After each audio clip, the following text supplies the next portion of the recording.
は、本日の直井笹4の歴史に残る瞬間、乾杯！Au Japon, certaines traditions sont ancrées depuis des millénaires. Aujourd'hui, on part pour un festival hors norme où des femmes ont décidé de changer l'histoire.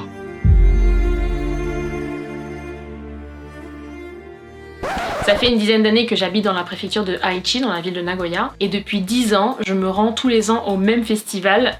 Vous allez vite comprendre pourquoi. Ça s'appelle le Festival de l'Homme Nu. Non, en fait, ça s'appelle pas le Festival de l'Homme Nu, mais c'est le surnom de ce festival. C'est le festival de Konomiya, qui a lieu tous les ans le 13e jour du calendrier lunaire chinois. Du coup, ça se passe parfois fin janvier, parfois mi-février, mais c'est toujours en hiver. Et ce festival, du coup, est surnommé le Festival de l'Homme Nu, parce que c'est depuis les 1200 ans d'histoire de ce festival, ça a toujours été des hommes qui participaient et ils sont en fundonshi. Le fundonshi, c'est un sous-vêtement traditionnel japonais qu'on voit régulièrement dans les festivals et il s'avère que cette année, pour la toute première fois de l'histoire de ce festival, les femmes ont eu l'autorisation de participer au festival. Et ça, c'est grâce à une équipe de participantes professionnelles qui vient de Tokyo, qui a contacté l'organisation du festival en disant mais nous, on a l'habitude de participer à plein d'autres festivals, on veut participer au vôtre. Et ils ont décidé d'autoriser la participation des femmes sur certaines conditions. Vous allez le voir, on ne peut pas bien entendu porter le fundonshi.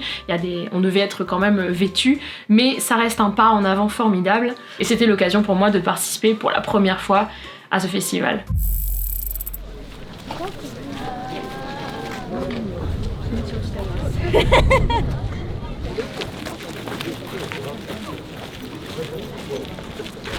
Donc je suis arrivée à la maison, il y avait cette énorme pile de trucs, je suis trop refaite. Je suis refaite. Génial. Et du coup, ça c'est quoi ? Et donc ça, ce sont en fait les vœux qui ont été écrits par les gens de mon quartier. Tous les gens qui ne peuvent pas participer, ils ont écrit leurs vœux sur un petit bout de tissu. Aujourd'hui, là, on va les amener au temple pour les faire bénir. Et le jour même, on va les attacher à notre perche en bambou pour aller les amener en temple et pour pouvoir recevoir de la chance sur toute l'année. Voilà. Donc, Mathias, il a prié pour avoir un bon business. Eh ben, j'espère. Voilà. Moi, je vais prier, je crois, pour la santé de mes chats. Et ta santé à toi, non ? Et mon mari, il a prié pour la santé de mon business. Bon bah au final ça fait une boucle. Exactement, parce que lui veut manger plus de crabes. On est parti. Allez.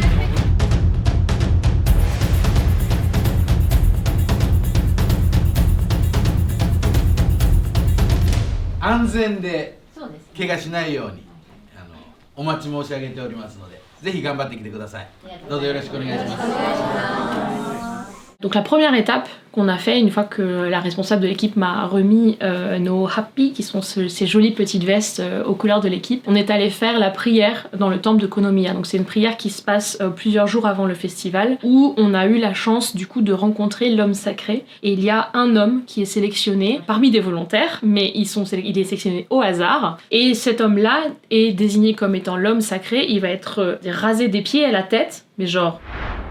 des pieds à la tête, avec tout ce que ça veut dire, des pieds à la tête. Et on a pu le rencontrer donc lors de cette cérémonie où on a fait plusieurs prières. C'est une cérémonie Shinto et où on a eu l'occasion de venir toucher les pieds et les mains de cette personne pour être bénie en fait pour le festival. Ça déjà c'était incroyable parce que moi ça fait 10 ans que je viens au festival mais je n'y allais toujours que le jour J. Donc j'avais jamais vu toute la préparation qu'il y avait avant. Ça c'était un événement incroyable. Le nombre de gens qu'il y avait dans ce petit espace restreint de temple, la ferveur de choses autour.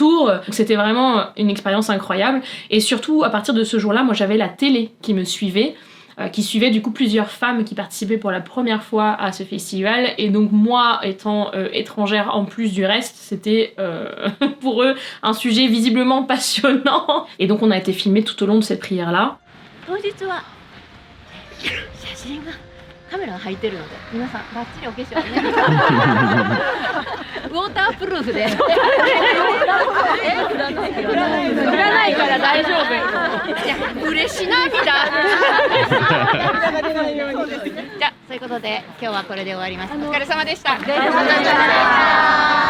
い帰りましょう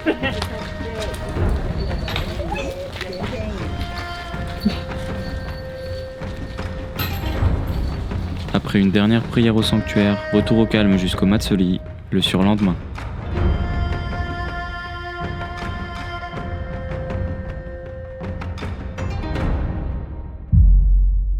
Vient le jour J, où on se retrouve à 8h du matin avec les autres femmes de l'équipe pour préparer notre bambou, qui est un bambou qui a été entouré avec des morceaux de tissu et sur lequel on va venir nouer toutes les vœux des gens qui ne peuvent pas venir au festival, qui va ensuite être porté jusqu'au temple. おはようございます。おはようございます。やっぱりみんな晴れになったよね。晴れ女。それでは、本日の直井笹4の歴史に残る瞬間、乾杯。乾杯。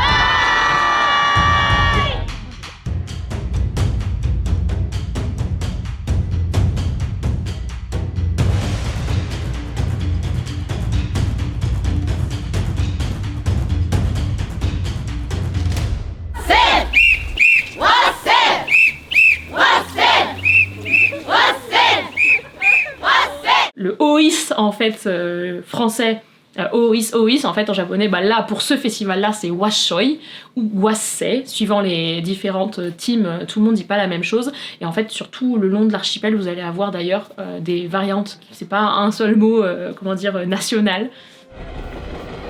Toute l'équipe s'est ensuite dirigée vers le sanctuaire, ou plutôt vers le premier torii menant à la grande allée du festival. 20 minutes de marche à travers les rizières et les passages à niveau.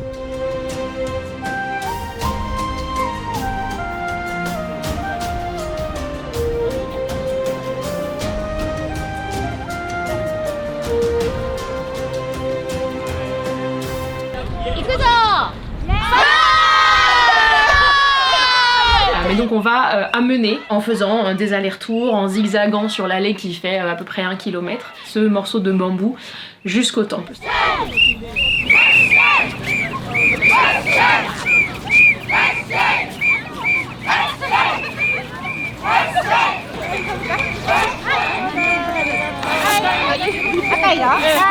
Moi les mamies qui font des selfies ça me régale.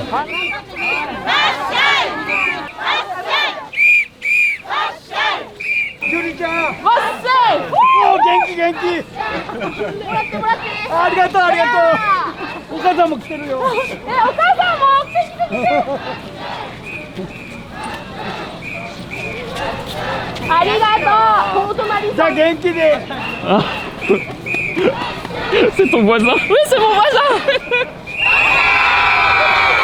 Jusqu'au temple, sauf qu'en plein milieu, rappelez-vous, on est en février, en plein milieu, on a des porteurs qui viennent nous balancer des seaux d'eau froide sur la tronche. Il y a deux choses, c'est-à-dire que normalement c'est quelque chose où on est chaud bouillant, chaud patate, et du coup c'est pour faire redescendre la pression, mais c'est aussi un moyen de laver les péchés, c'est aussi un moyen de, comment dire, de faire monter encore plus finalement le truc, parce que quand t'es à fond dans ton washoy, que t'es partout, que t'as les gens qui te prennent en photo, que t'as tout le monde qui t'encourage et qu'en plus tu reçois un truc dans la tronche, moi j'ai décidé de jouer le jeu jusqu'au bout. On est là pour le show aussi.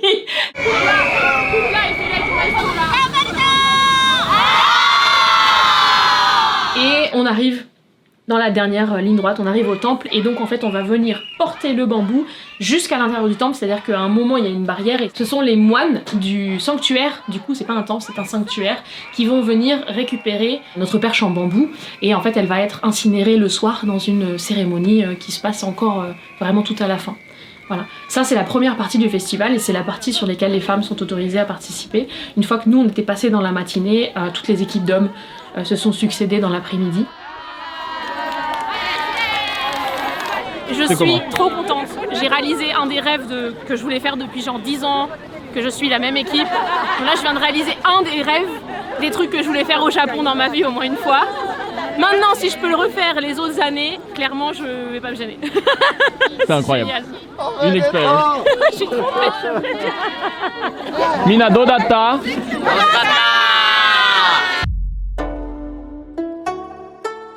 Pendant que nous nous remettions de nos émotions, le cortège d'équipes de femmes continuait de nous offrir le spectacle qu'il avait entamé depuis le matin. Leur arrivée en trombe au sanctuaire, leur joie et leurs costumes colorés étaient un régal pour les yeux, illuminant l'atmosphère déjà électrique du festival. Puis vint l'heure de se restaurer avant de passer à l'étape suivante du Matsuri, le passage des hommes. Mais d'abord, Goshuin Time!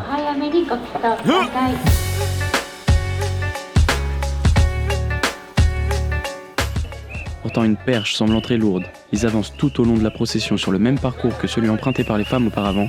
Et ce que j'ai remarqué instantanément, c'est l'alcool. Le saké, qui suit parfois les participants dans des chariots, pour être sûr de ne jamais en manquer. Puis vint ensuite le clou du spectacle. Je compris enfin pourquoi Julie suivait cette équipe depuis 10 ans. Tout d'abord, ils sont incroyablement gentils. Regardez comment ils étaient fous quand ils ont vu que Julie était sur le côté.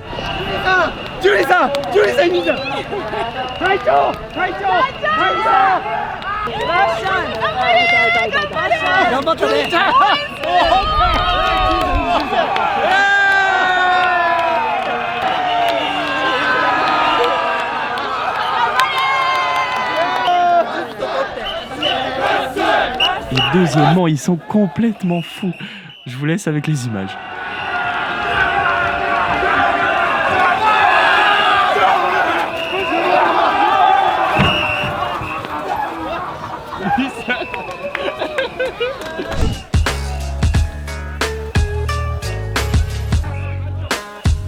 Ce saké sert de boisson évidemment, mais il est aussi jeté sur les participants avec des seaux, ajoutant une touche de jubilation supplémentaire à l'atmosphère du festival et le rendant complètement fou.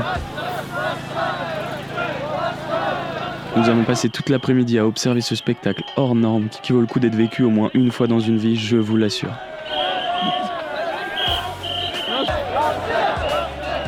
Jusqu'à ce que les équipes soient toutes arrivées au sanctuaire et se préparent à la suite, la course à l'homme nu. Maintenant, le festival de l'homme nu, comme son nom l'indique, c'est un festival qui est extrêmement connu pour ce qu'on appelle la course à l'homme nu, qui a lieu en fait après. C'est la deuxième partie du festival, auquel les femmes n'ont pas le droit de participer pour des raisons évidentes, parce que là c'est la foire à l'empoigne. L'homme nu qui a été précédemment rasé le corps, des pieds à la tête, souvenez-vous, doit traverser les 1 km qui le séparent du temple, et tous les hommes du festival, en tout cas qui ont envie d'y participer, doivent aller toucher ce gars-là. Les 1 km, il lui faut en moyenne 4 à 5 heures pour franchir ces 1 km, tellement il y a du monde autour de lui. C'est un festival, rappelez-vous, qui a 1200 ans, qui est dangereux, parce qu'en fait c'est une mêlée qui est extrêmement dense, de mecs qui sont à moitié bourrés, parce que pour la plupart ils boivent, ils se font asperger le saké depuis le matin, et t'as un gars nu qui doit rejoindre le temple au bout. Il est déjà arrivé que des hommes nus, des hommes sacrés, meurent dans la mêlée d'asphyxie, à tel point que à un moment de l'histoire du Japon, il y a un général japonais très connu, que vous avez peut-être entendu parler, qui s'appelle Nobunaga, qui a carrément interdit de faire ce festival parce qu'il le jugeait trop dangereux. C'est une mêlée qui est très très dense, on est au mois de février, tout le monde est nu, mais à l'intérieur de la mêlée, ils ont déjà mesuré la température, et ça peut atteindre 42 degrés de chaleur humaine, de corps qui frottent les uns contre les autres pour aller toucher ce gars-là qui est au milieu, qui est comme ça, au milieu de la foule et qui doit avancer jusqu'au temple.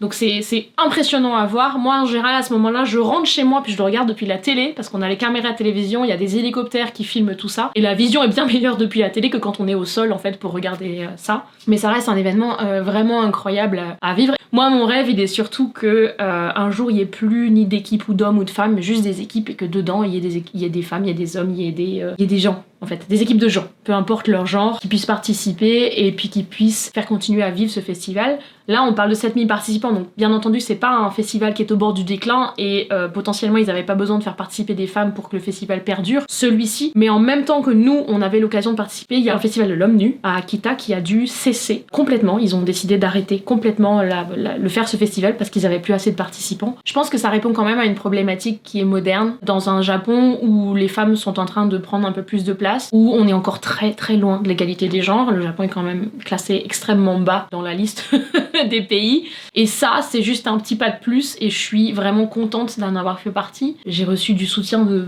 plein de gens et du coup de plein de personnes âgées de mon quartier. Je veux voir ça comme quelque chose de super positif pour le futur du festival, mais en fait pour le futur de la vie au Japon, parce que déjà c'est pas évident en tant qu'étrangère, c'est encore moins évident en tant que non-binaire et encore moins en tant que féministe, mais on trouve sa place quand même. Et finalement j'avais quand même une 30aine de personnes de mon quartier qui étaient prêts à m'encourager pour participer, qui m'ont gardé les articles de journaux à la fin, qui ont regardé l'émission de TV avec à visiter, et pour moi ça prouve que c'est un festival qui vaut le coup. Maintenant, est-ce que c'est un festival chelou? Oui. Est-ce que ça vaut vraiment le coup de venir à Aichi en hiver exprès pour ce festival? Carrément. Et si vous venez au festival de l'homme nu l'année prochaine, cherchez-moi parce que je serai dedans. Moi aussi.